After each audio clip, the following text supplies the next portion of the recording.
বিশ্বনবী বলতেন আমি মেয়েদের পিতা, এজন্য মেয়েদের সাথে খারাপ আচরণ করো না।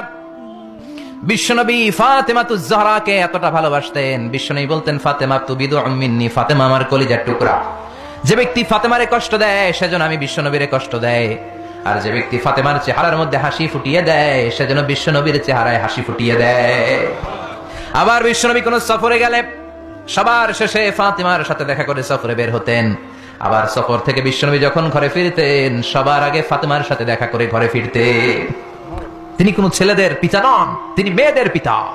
এজন্য বিশ্বনবী বলতেন খবরদার নারীদের সাথে খারাপ আচরণ করো না, যারা নারীদের সাথে ভালো তারা আল্লাহর কাছেও ভালো, ঠিক কি না?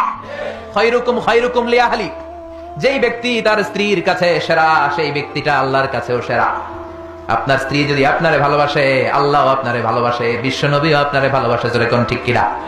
আর আপনার স্ত্রী যদি আপনারে ভালো না বাসে আল্লাহর ভালোবাসা আপনার জন্য নাই, বিশ্বনবীর পক্ষ থেকে ভালোবাসা আপনার জন্য নাই। বিশ্বনবী কন্যাদেরকে খুব ভালোবাসতেন, স্ত্রীদেরকে ভালোবাসতেন, কখনো স্ত্রীদের গায়ে হাত তোলেন নাই। আবার বিশ্বনবী বলতেন হুব্বিবা ইলাইয়া মিন দুনিয়াকুম সালাস, তোমাদের এই দুনিয়ার তিনটা জিনিস আমার সবচাইতে ভালো লাগে। চিল্লায় বলেন কয়টা? সবাই কোন কয়টা? এক নম্বরে হলো আন-নিসা, মানে নারী। নারীদেরকে আমি শ্রদ্ধা করি, নারীদেরকে আমি পছন্দ করি, আমি নারীদের কাছে সবচাইতে ভালো। দুই নম্বরে হলো আত্তিব, মানে পারফিউম, আতর। এমন কোন নবী নাই যেই নবী আতর দেয় নাই, সুগন্ধি ব্যবহার করে নাই, পড়েন সুবহানাল্লাহ। আবার বিশ্বনবী বলেছেন তিন নাম্বার হলো কুররাতু আইনি ফিস সালাত, নামাজের মধ্যে যখন মুসাল্লা ইমামতির জন্য আমি বিশ্বনবী দাঁড়িয়ে যাই আমার চোখটাকে শীতল করে দেয় কে? বিশ্বনবী দুনিয়ার তিনটা জিনিসকে খুব বেশি ভালোবাসতেন, মনে থাকবে? বলেন তো এক নম্বরে কি? জোরে কোন? নাকি গাড়ি? আমরা বলি গাড়ি। নারী, নারীদেরকে শ্রদ্ধা করতে হবে, তাদেরকে ভালোবাসতে হবে, ঠিক কিনা? দুই নম্বরে বললেন সুগন্ধি, তিন নম্বরে বললেন সালাত। সালাতের দরকার আছে না নাই? জামাতে নামাজ পড়ার দরকার আছে না নাই? আবার বিশ্বনবী বললেন খবরদার নারীদের সাথে খারাপ আচরণ করো না, আমি নারীদের পিতা। বিশ্বনবী নারীদেরকে কারারির সাথে তুলনা করলেন, কাওয়ারির, রিফকাম বিল কাওয়ারির। নারীরা হলো কাচের গ্লাসের মতো, কাচের বোতলের মতো।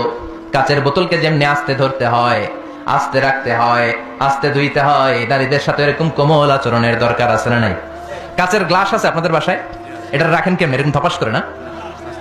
আস্তে আস্তে রাখেন না? এটা যখন সাবান দিয়ে আপনি ধোন এটা পিচ্ছিল হয়ে যায় না? এটা ধোয়ার সময় খুব জোরে রাখা যায়, জোরে ধরা যায়, ধরলে কি হবে?